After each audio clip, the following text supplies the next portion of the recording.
Beal, the pass to Gordon. Beal surveying the D. Inside, Durant. The shot won't fall. Green with the defensive effort. He just looks off this quarter. Looks like he's forcing it a bit right now. A little bit in his head. Now here's Paul. To the middle. Pass to Pajemski. 4-3. Bradley Beal with a rebound. Phoenix has gone 0 for 2 from outside here in the fourth quarter. Down low. Here's Durant. And Durant with the big finish. What an athletic play by Durant. This man, what can't he do? Just under 2.5 minutes gone by now in the final quarter. Now a timeout called by Golden State. And R.J. Parody has been a league goal. Last season was as closely contested as we've seen in recent memory. Yeah, hopefully it's a sign of things to come. And with the new CBA, I think it will. While super teams do capture the imagination, I think a healthy competition is always for the best. Let's check in with our reporter, Allie LaForce. I was able to listen in on what Steve Kerr had to say to the team. He said to them, "You guys look defeated out there. Wake up. This game is far from over, but I need you all to believe that. I need you to fight for one another right now." Okay, thank you, Allie. Allen against Wiggins. Kicks it out to MP. Clock at 6. From deep three-point land. The rebound by Wiggins. It's never easy from that distance, but we see him drill those and shoot around all the time. Even though he is capable of hitting that shot, I'd like to see him work for a better look in that situation. And it's time to take another look at that powerful block. Amazing indeed. And getting stops like that only encourages him to keep attacking on the offensive end. The Suns shooting it well, around 55% for the game. Pass to Durant. Now Nurkic. And here's Booker. He's covered by Curry. Back to MP. Durant with a screen on Thompson. MP, the pass to Durant. Durant powers through the contact to finish inside. Finding a solution to a problem. MP using the pick and roll to disrupt the defense and create quality looks. Wiggins with it. Jacks up a 3. Sinks the tray. Wiggins has gotten himself on the board with a 3 there. This is what it's been since halftime. Remarkable results from downtown. In the modern NBA, you have to hit threes to win games, and they've made that adjustment since the break. Nurkic a screen on Thompson. MP with it. Green picks him up, and the basket is good. He got it to go, and he took the bump. So a free throw coming up, an opportunity at a three-point play. And an important part of every team's game. A look at the hustle stats for the Suns. All you have to do is look at one stat, and that is their block numbers. It tells you how tight their D has been. They've been going out of their way to smother the defense.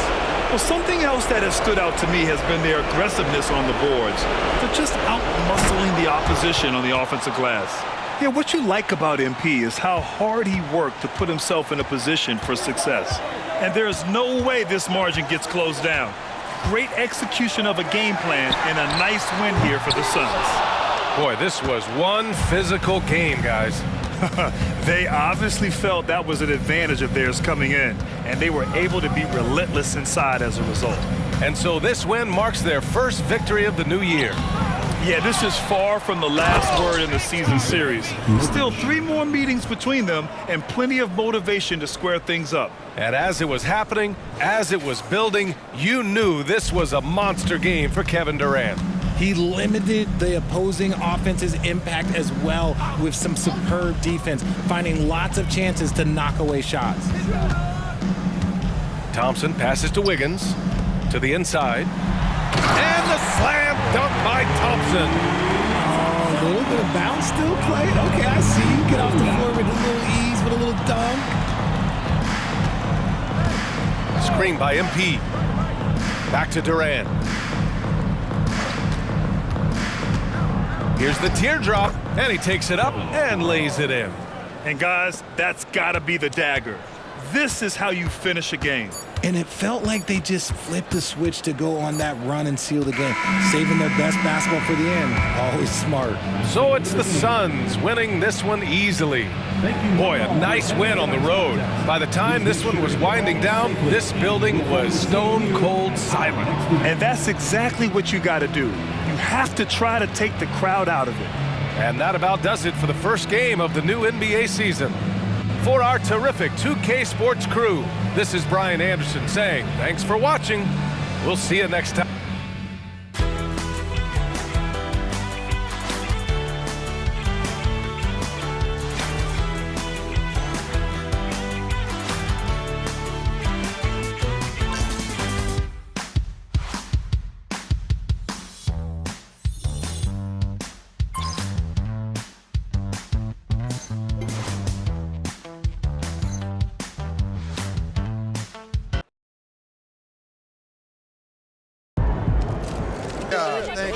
Thank y'all.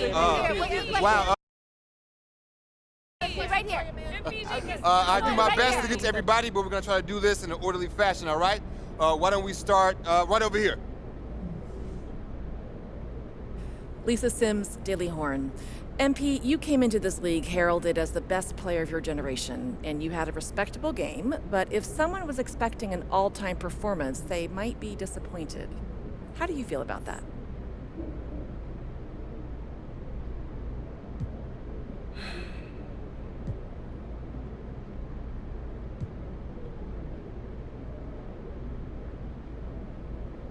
I mean, you never want to disappoint the fans, but having some legendary first game doesn't really matter in the long run. It's not how you start, it's about how you finish, and I think I'm going to finish this season strong. I can promise you that. Thank you. Next question. Right over here. Lina Becker, Sportbild monatlich. Wie fühlt es sich an, dein allererstes NBA-Spiel zu gewinnen mit Fans, die auf der ganzen Welt zuschauen? Lena Becker, Sport Monthly. How does it feel to get your first win in an NBA game with fans watching all around the world?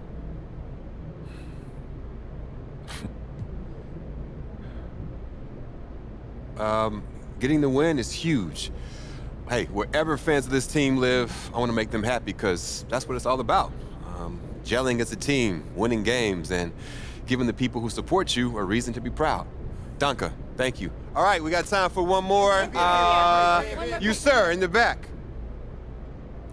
Damian Patterson, City Free Press. What does it mean to you to be a third-generation NBA player, following in the footsteps of your father Prince and grandfather Trug?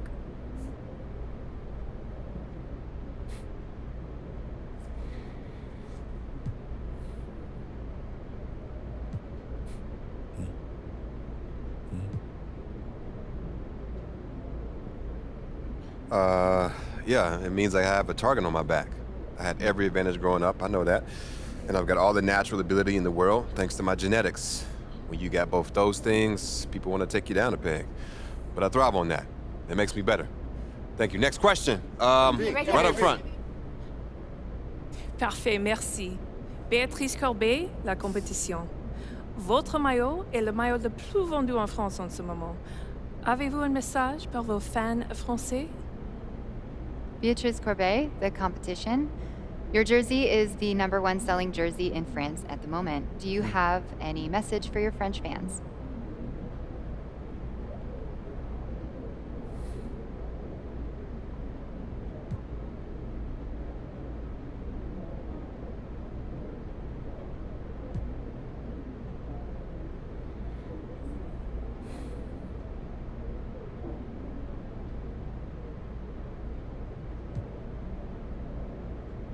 Man, love you guys. France is awesome.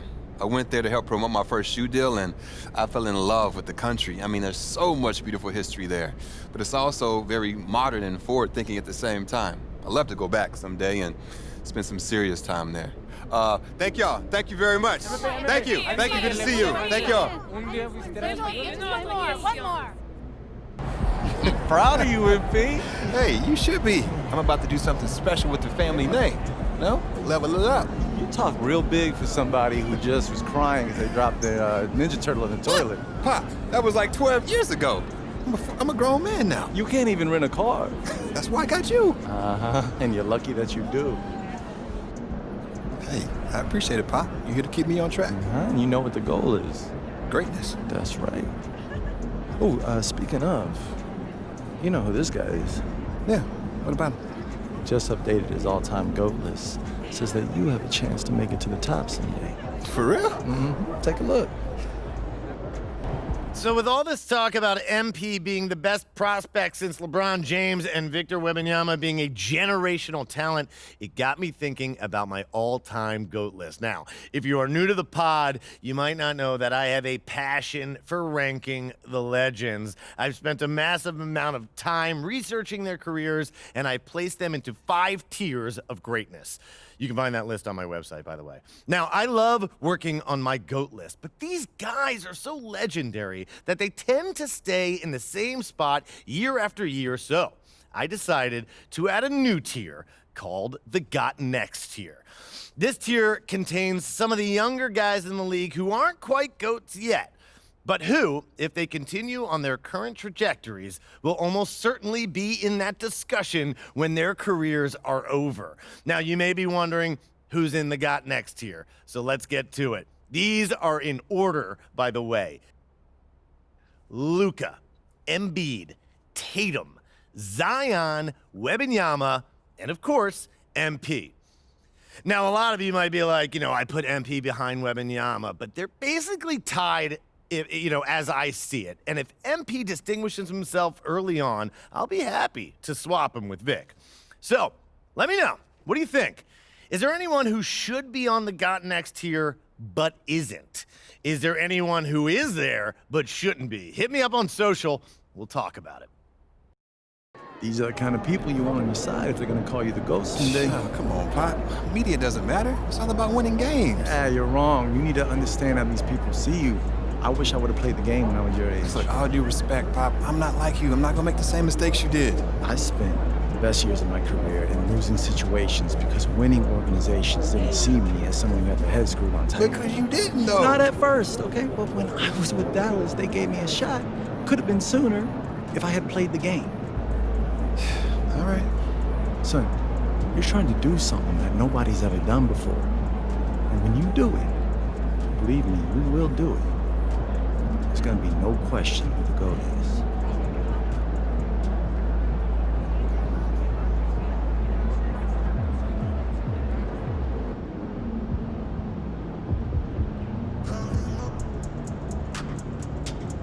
That's how you leave it all out on the floor. Nice job.